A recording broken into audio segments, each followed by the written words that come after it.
All right, guys, what's going on? This is Kiva. I am back in Maryland in the studio. Um, thanks for those who are new to the channel. My name is Coach Kiva. I've been on my journey for quite some time. Um, During my journey, I would share, I was outside walking and just sharing what I was drinking, all those things, and just meals and lifestyle. I was taking care of my grandmother, Nana, we called her. And I would just share with you, how I'm taking care of her, what that looks like, and how you still can get movement in while you're caring for other people, right?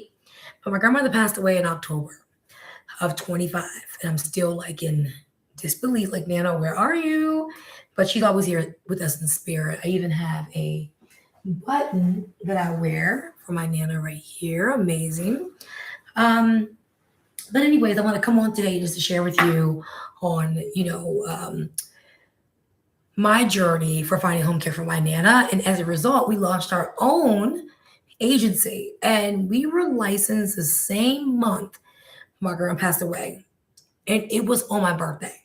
So I know for sure this is in alignment to use our pain for purpose and to be able to impact the community right here in Maryland because we're licensed right here in Maryland. And I know my grandmother would be so proud of me, um, and her grandkids for just, trusting the process, assisting me. Right, my sisters are going to be assisting me in some capacity, and just a family.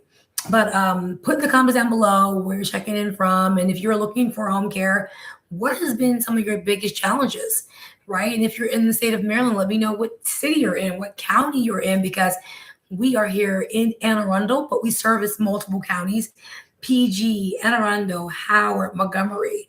And so I'm really excited to be with you today to share with you two tips on basically, what I believe is important to as you look for your home care for your grandmother. I'll put the link. I'll put the link in the show notes on how you can get a hold of some free medical equipment. Because I was researching for my grandmother, she got portable commode. She got a shower chair, all those things. And sometimes we just don't know what's available in our community. So this is available for the state of Maryland, right? So don't forget, I'll put that in. I'll put that down a little bit later, and then you'll be able to take action, right? It's one thing for me to provide you the information, and another for you to take action. So there is an application you can take a look at it. Give them a call if you're not sure. But the key thing here is if you know better, you do better. So if you need some equipment, go ahead and submit the application, right? What are you waiting for? So the first thing that I believe um, is helpful when looking for non-medical home care is to figure out what kind of care that you need, right? There's two types of home care. Um, so we have home health care, which requires a doctor's order. It must come from the attending physician. It could be your primary care physician. It could be the doctor in the ER. It could be whoever is taking care of you at the time. And then it has to be approved by your insurance company. My grandmother had Medicare at the time. They approved her, and we did our own research to figure out what agency we wanted to bring into our home for the home health. So home health is more skill. We had the nurse come in.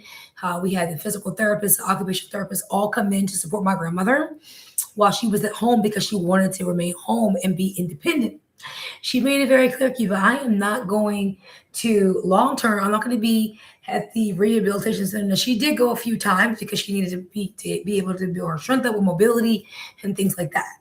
Right. So determine what kind of care that you actually need.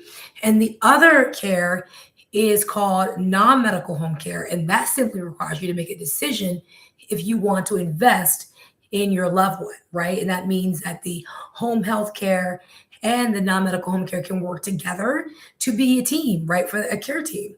And so what that looks like as far as the non-medical home care, we assist with medication reminders, right? We assist with meal preparation, light housekeeping.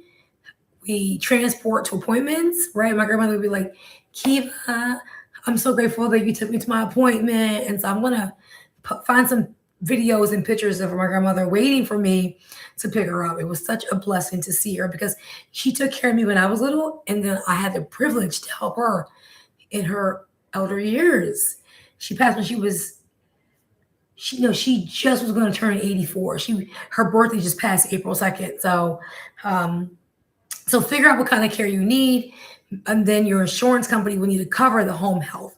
But non-medical home care does not require any referrals, any approval. It just requires you to make a decision on what you want for your loved one.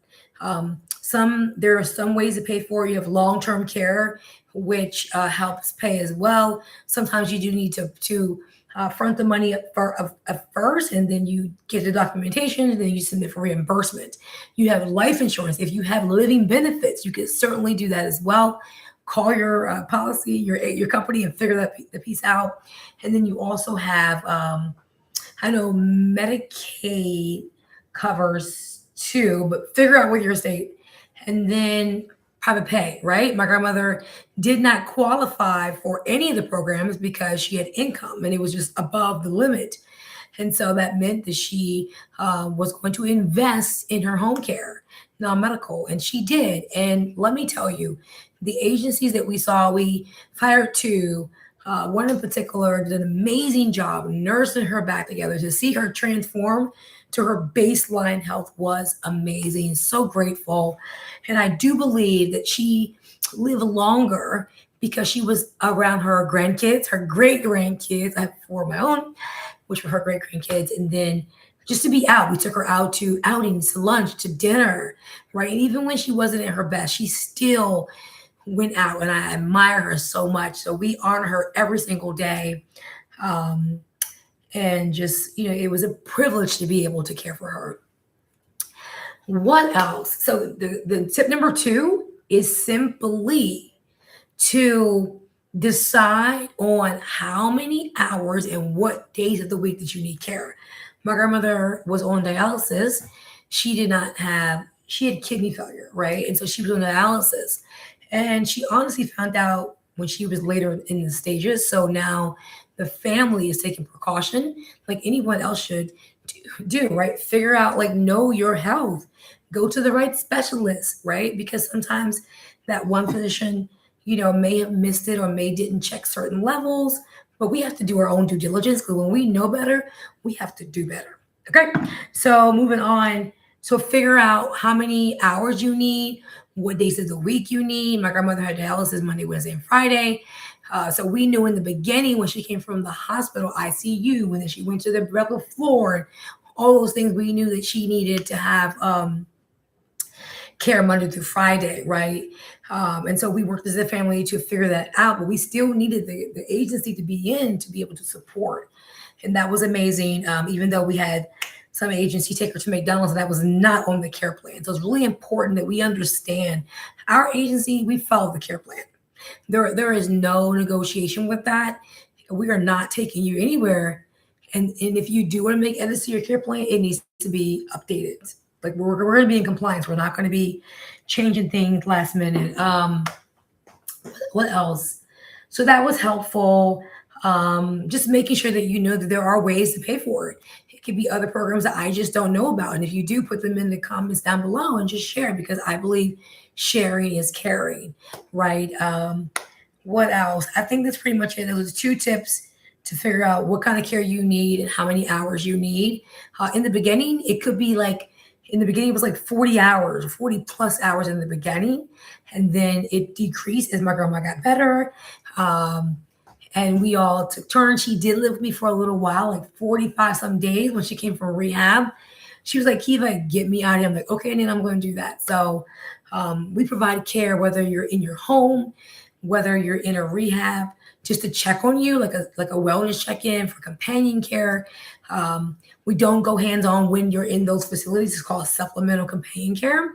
You could be in assisted living. So I'm calling all my discharge planners, all my case workers, case managers.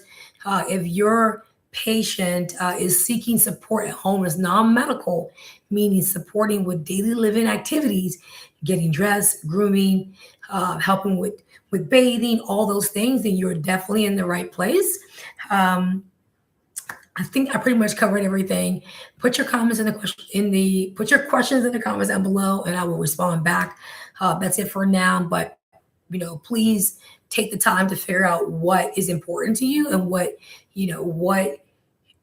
your hours look like, because some agencies, most of them, have a minimum of 20 hours per week. But we changed that because we knew my grandmother didn't need 20 hours, but we had to do it because we know we needed care for her.